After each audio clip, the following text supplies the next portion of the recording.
сфере безопасности создали такие, что другими средствами отреагировать было невозможно. Ми не боїмось нічого. Не боїмось, захищаючи нашу державу. This continues. The pain will continue, the pain will grow. He must and he will fail. Putin is the aggressor. Putin chose this war. This hideous and barbarous venture of Vladimir Putin must end in failure.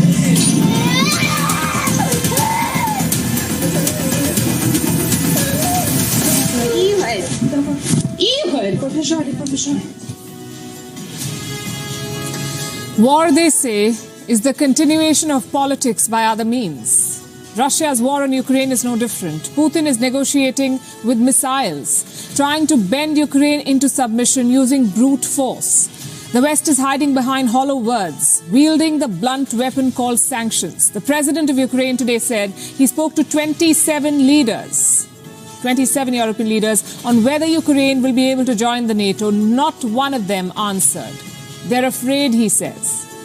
And this hypocrisy makes the West almost as guilty as Moscow.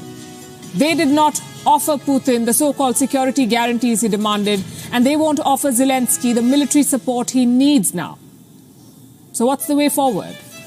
More bloodshed and misery for Ukraine, that's for sure. They're fighting, but it's a question of when, not if, they will have to give in. The way forward will be decided by Russia on its terms. On Gravitas tonight, as we bring you the latest on the war, we're also looking at the politics around it and decoding India's strategic calculation on not slamming Russia.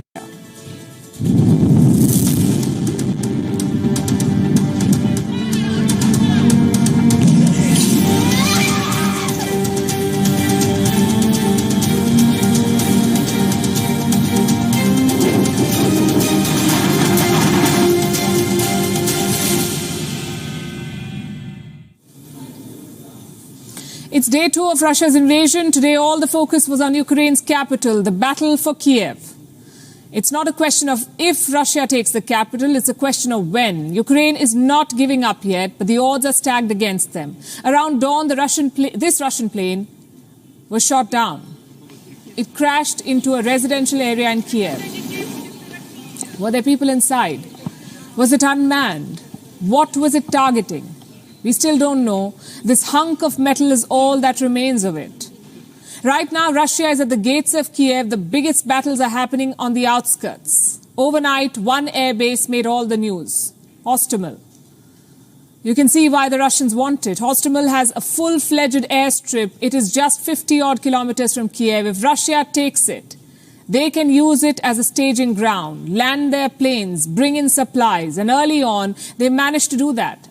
Russia took control of Hostomel. The helicopter swooped in on the airbase. Take a look. Вже штук 20 пролетіло.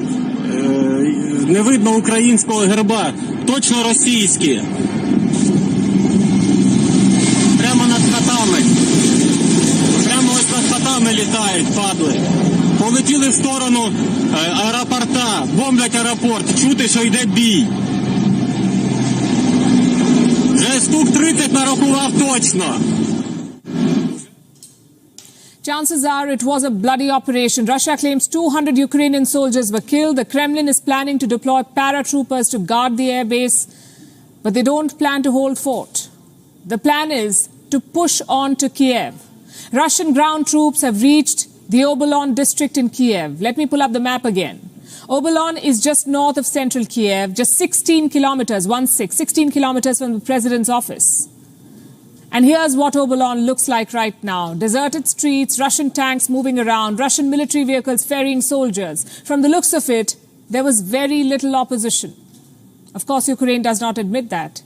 They say it's a street fight now, that their soldiers are challenging the Russian advance. But you have to ask, how much longer? If Russia cuts through to central Kiev, they face a tough question. Do they march in or do they lay siege? If they march in, things could get ugly. There could be street-to-street fighting. And if that happens, there will be massive losses. More than 3 million people live in Kiev, the capital of Ukraine, 3 million people. In the last few hours, 10,000 of them have received guns and ammo. These pictures were shot by a resident in Kiev. Hundreds of Ukrainian soldiers are fanning out and they're carrying ammo, running frantically to their defensive positions. Clearly, Russia has cornered Ukraine. The shift was seen in President Zelensky's own temperament. He ditched the formal suit today, instead appearing in a T-shirt. You could sense the feeling of betrayal in his voice. With NATO reduced to a bystander, Zelensky offered talks with Russia. А ми не боїмось. Today, I have asked 27 European leaders whether Ukraine will be in NATO. I have asked directly.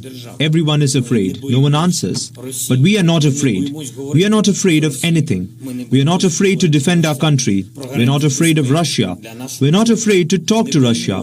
We are not afraid to talk about anything, about security guarantees for our country. We are not afraid of talking about neutrality. We are not NATO members at the moment. But what guarantees will we get? And most importantly, which countries will give us those guarantees? Two things to note here. One, the absolute betrayal by NATO. Their toothless sanctions, their empty words, all of it contributed to this invasion. And two, this offer of talks, it is not organic. Maybe it is better if Ukraine is neutral. But that choice must be made independently, and that is not the case here. Russian soldiers are marching on Kiev, so this is not independent choice, this is blackmail. Across Ukraine, Russian missiles continue to pound cities. Let me show you the biggest flashpoints. Mariupol on the Sea of Azov, Kharkiv in the northeast, Kiev, the capital of course, Odessa in the south, and Chernobyl, which has now been captured by the Russians. These are the big flashpoints. Almost all central and eastern cities are on Russia's radar. Out of them, Kharkiv has seen some intense fighting. These pictures should give you an idea. Destroyed tanks, casualties lying on the floor. The Battle of Kharkiv is a bloody one. For Russia, the big advantage is their air superiority. They can take out air defense systems. They can drive out ground positions. But not every strike is on a military position. Let me show you another picture. Do you see the plume of smoke rising? That building is a hospital. It was hit by Russian missiles, killing at least 2 civilians. Simply put, this is a war crime. According to international law, civilian facilities are not targets, so hitting hospitals is beyond evil. Does this mean Ukraine is primed for invasion or surrender? Well, right now it seems to be the case. Russia's military might is simply too overwhelming for them. Having said that, the Ukrainians have something that the Russians do not. You see, Russia here is an invading force. They're fighting for politics. Ukrainians, on the other hand, are fighting for freedom and survival. And this next video sums up that attitude. A Russian warship was poised to attack a Black Sea island. On this island were more than a dozen Ukrainian soldiers. The warship demanded a surrender. Listen to how the Ukrainian soldiers reacted.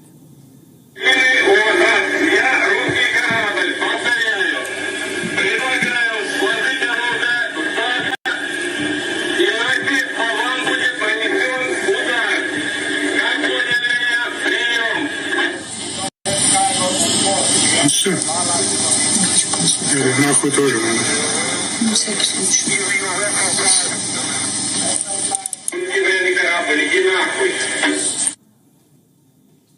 We're not sure how the story ended. Some reports say all 13 soldiers were killed, that the naval base was captured. Either way, it's an example of Ukraine's spirit. With enough help, they could have repelled the Russians. But the West failed. With their military aid, with their sanctions, and with their false promises, this failure has put Ukraine at Russia's mercy. So Kiev is bracing for an attack, and the world is praying for Kiev.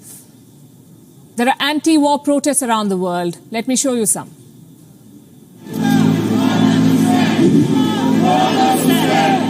Stand with Ukraine! Stand with Ukraine! Stand with Ukraine! Stand with Ukraine! Stand with Ukraine! Russia, wake up! Russia, wake up! Russia, wake up! Stand with Ukraine! Stand with Ukraine! Stand with Ukraine! Putin is a terrorist! Putin is a terrorist! Putin is a terrorist!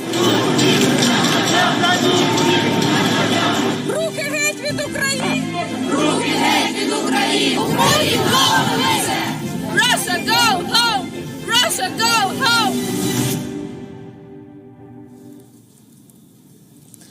The world is shouting slogans against Russia. The loudest of these voices can be heard in Russia. People have taken to the streets. They're protesting against the war and the warmonger.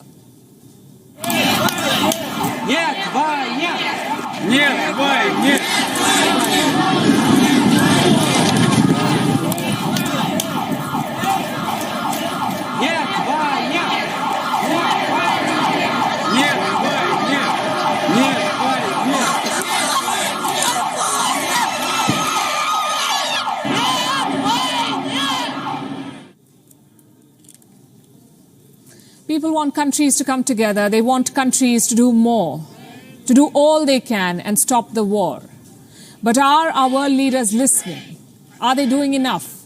Let's look at how leaders are responding to Russian aggression. When Russia recognized Donbass, the West slapped sanctions. Now Russia has invaded Ukraine, gone way beyond Donbass, killed civilians, captured Chernobyl, separated families. As we speak, Russian troops are advancing towards Kiev. You know what the US president is doing about all of this? Still slapping sanctions. Joe Biden says this time he's sanctioning Russian banks, cutting off their assets, even hurting the Russian economy. Would you believe it? We will limit Russia's ability to do business in dollars, euros, pounds, and yen to be part of the global economy. We'll limit their ability to do that. We're going to stunt the ability to finance and grow the Russian military. This is a premeditated attack. Vladimir Putin has been planning this for months, as we've been saying all along. Let me repeat what I've been saying for weeks now. Sanctions do not work. And since the US knew about this invasion, could it have done more to stop it? Remember, they promised to walk the extra mile. 3 weeks back, the West was talking about moving mountains, leaving no stone unturned, and doing everything they could to protect Ukraine. This is what Joe Biden said at the beginning of this month. Invading Ukraine will prove to be a self-inflicted wound. The United States and our allies and partners will respond decisively. The West is united and galvanized. Today, our NATO allies and the alliance is as unified and determined as it has ever been. Hollow words then, hollow words now. Ukraine has been invaded and Biden's only weapon is still sanctions. It's a blunt weapon. It hasn't even touched the Russian energy sector, let alone the Russian president. In a way, Putin has called Biden's bluff on Ukraine. A journalist recently asked Biden if he'd underestimated the Russian president. Biden had no answer. Listen to what he said.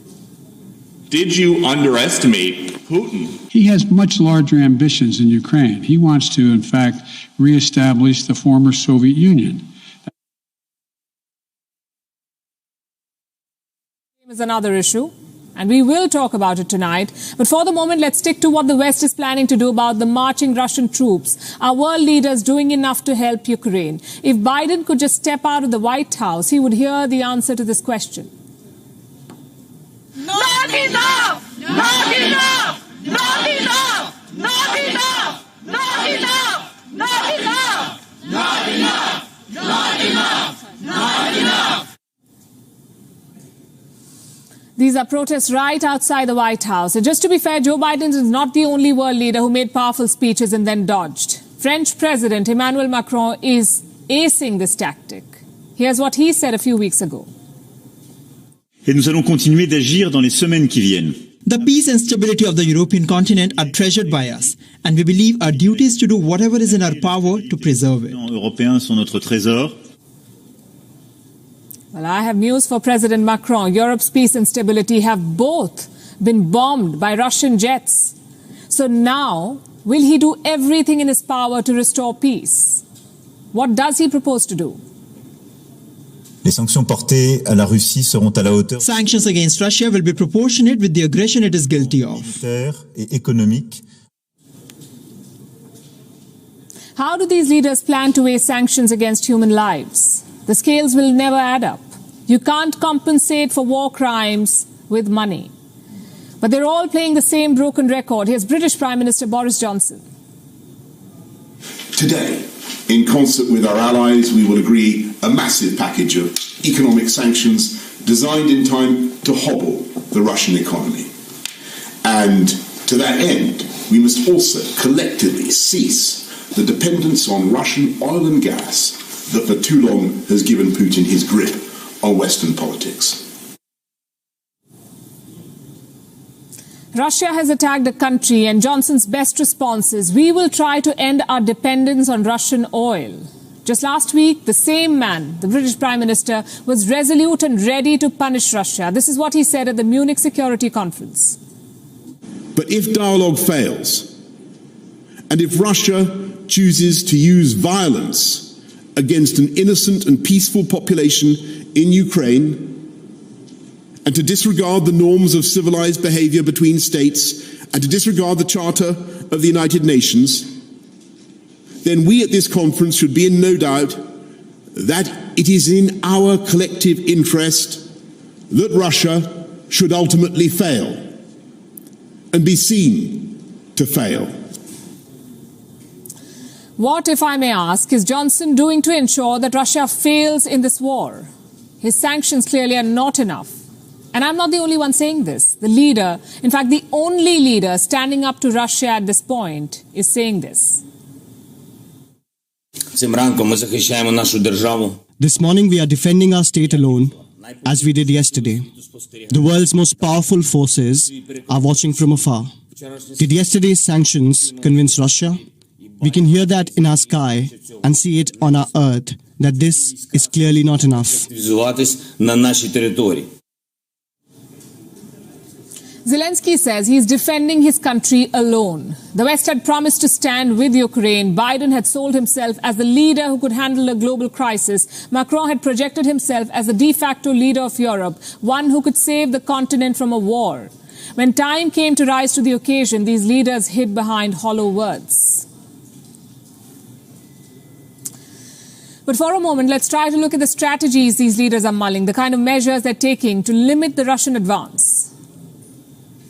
Also, what about Putin's plans? What does he plan to do next, now that his troops have encircled Kiev?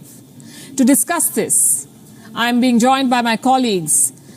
We have Benji Iyer from Washington, D.C., Giles Gibson will be with us from Moscow, Chris Jones from London, and Trent Murray from Berlin. Benji, let's start with you. The US president met G7 leaders last evening. He's also announced additional sanctions on Russia. What can you tell us about his strategy and the steps that he plans to take? Well, Joe Biden now going even further than sanctions. He's ordered his military to send 7,000 extra troops to Eastern Europe, although he stresses these troops will not be engaged directly in combat. They are there simply to reassure and to assist NATO allies in the region. Note that Ukraine, of course, not one of those NATO allies. But as you noted, Mr. Biden's main strategy still seems to be, along with other allies, going down the route of sanctions, arguing that this is going to prevent Vladimir Putin, his oligarch allies, from being able to carry out business, especially at the four largest banks there. But there's still a lot of disagreement over banning Russia's access to different international payment systems. Mr. Biden argues that actually he's not able to pursue with that direction because of Europe. It's the EU which is becoming hesitant around whether to take that particular step. There is, I should add, some optimism within the United States this morning. Former director of the CIA, David Petraeus, says actually, despite there being significant damage, death toll, advance of Russian troops coming through Ukraine, he feels that he's been slightly underwhelmed by the progress so far, and that it's inspiring to see NATO allies come together in the way they have, for example, in the past couple of hours at a virtual emergency summit. The alternative, of course, is that Russia continues in its advance. It takes Kiev, it puts in some sort of puppet government, and then they're left in a situation where the invasion's over. There's essentially an occupation against which Ukrainian civilians will have to essentially start an insurgency. So, if I've got this right, the entire strategy is around securing Eastern Europe, not so much helping Ukraine, but reassuring the NATO allies, and reassurances will not be enough for Kiev at this point. Benji, reports also saying that the US has reached out to several countries in order to get Russia to the talking table. In fact, Joe Biden has himself stated that he's going to have consultations with India, as he put it, regarding this. What do we know about Washington reaching out to New Delhi? Well, for a long time, the White House has been trying to pursue a path of diplomacy. For weeks now, attempts to get round the negotiating table, but a lot of those attempts have been unsuccessful. The White House continues to pursue that strategy, as you say, with different partners around the world, including India, but ultimately many feel that we're past that point now whereby dialogue and discussions simply aren't going to help. There were further potential talks between Russia and Ukraine, maybe in Belarus, but again the grounds for those are not something that both sides are agreeing on, and therefore we're left in a situation where Western allies are going to have to try to find potentially a different way forward. The priority in the United States though remains defending NATO allies in the region. Article 5 of the NATO treaty sets out very clearly that if one of those nations are attacked by Russia, by anybody else, then the US is bound by international law to come to their defence, and then we'd essentially be in a situation where the United States is waging war on Russia. Giles, Russia says that it's ready to talk to Ukraine. Only the Ukrainian armed forces lay down their arms. What do you make of this statement? And what kind of talks can happen while a full-scale invasion is on, and the kind of invasion in which Russia clearly has the upper hand?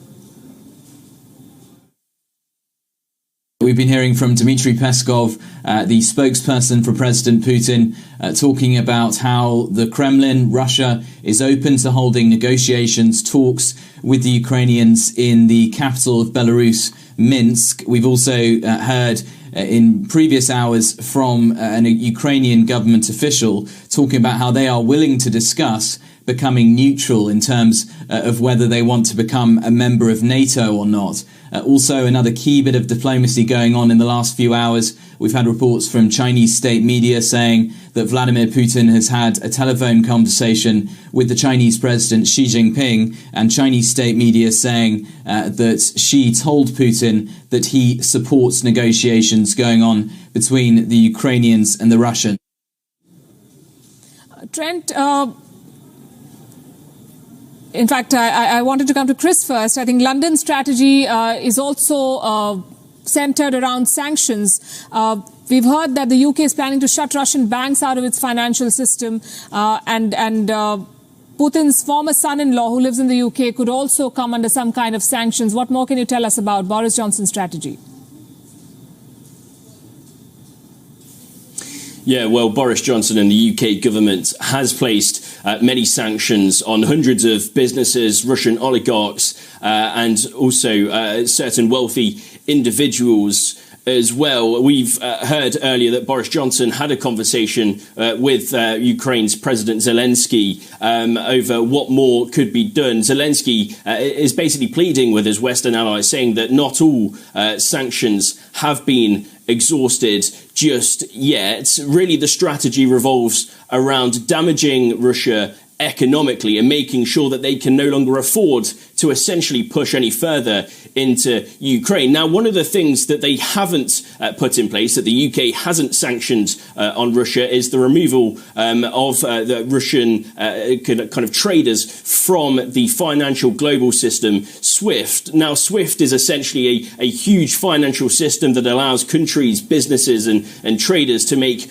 overseas payments more easily. Trillions of dollars are made each day through this system. Now, Foreign Secretary Liz Truss in the UK says that the UK is working with allies to exclude Russia from the SWIFT financial system as soon as possible. Now, that's not been put in place just yet, but conversations are ongoing with NATO and with EU allies to see if they can make that happen. And the German Chancellor is not someone who's in favor of this. Trent, he has opposed cutting Russia off SWIFT. He says such measures could be reserved for the future. What would such a future entail? How much more aggression does Russia have to show to qualify for these measures? Yeah, it's really interesting, isn't it? Because less than 48 hours after Germany was getting international praise for halting Nord Stream 2, it once again finds itself having to answer some very uncomfortable questions within its alliances. Of course, the main issue now is that removal of Russia from the SWIFT banking system. That would be an immediate and strong move that would really rattle the Russian economy, because it would effectively mean they could no longer transfer money back and forth overseas. Now, I've been trying to get an answer today from the German government about why they are so resistant to do this, and what I've been pointed to is a statement by the spokesperson for the German Chancellor. He's spoken about this this afternoon. They've given several reasons. I'll let you decide whether they're satisfactory. One is it's technically very complex to do. Secondly, it would massively affect German businesses that are doing business with Russian businesses. Three, it would mean that there's a high risk that Germany would no longer be supplied with gas. In other words, they'll have no one to send the money to pay the gas for Germany. Now, of course, you have to remember Germany gets about 50% of its gas from Russia, so it's very nervous about any disruptions to supplies and what that could cause. I'm not sure those answers will satisfy other members of the EU who are now lining up in a greater number demanding that Russia be kicked out of the SWIFT system.